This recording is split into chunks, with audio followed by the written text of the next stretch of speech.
صباح الفل على كل حبايبنا، كل عام وحضراتكم بخير. النهارده معايا اجهزه استيراد فرز اول، عامل لك عليها عروض وسعر في الجون. الديل الالتيتيود ال 5480 والديل الالتيتيود ال 5470. اجهزه كلها استيراد يا جماعه، فرز اول فرز اول بحاله الزيرو، كور اي 7 جيل 6. خليك معايا.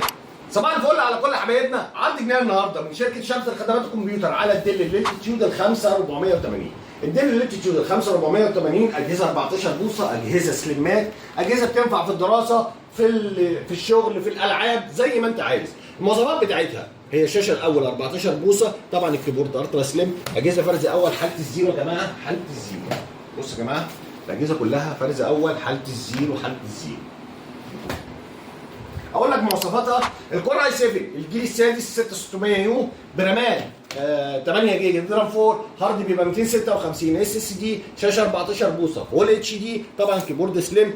طبعا الجهاز بيبقى فيه كاميرا، فيه وايرلس، فيه واي فاي، كل المخارج بقى اللي حضرتك عايزها، اتش دي ام اي، كل المخارج اللي حضرتك عايزها. الجهاز بينزل فيه كارتين شاشه، كارت شاشه انتل وكارت شاشه انفيديا الام اكس 930 بيبقى 2 جيجا وبيعلى مع الرامات، يعني يشغل معاك برامج والعاب الى حد ما كويس. في نفس الوقت جهاز 14 بوصه، جهاز خفيف يعتبر سليم. سعره 7000 ونص. في من نفس الجهاز هوري لحضراتكم، في من نفس الجهاز الديل الالتيتيود ال 5470. ال 5470 برضه نفس الجهاز يا جماعه، 14 بوصه، فرز اول بحاله الزيرو. المواصفات بتاعته الكور اي 7 الجيل السادس ال 6600 يو برامات 8 جيجا دي رام 4، هارد 256 اس اس دي. برضه الجهاز فيه كارتين شاشه، كارت شاشه انتل وكارت شاشه ام دي راديون 2 جيجا وبيعلى مع الرامات. طبعا الشاشه 14 بوصه فول اتش دي، برضه كل المخارج اللي حضرتك عايزها. وبرضه عاملين عليه عرض 7000 ونص لفتره محدوده.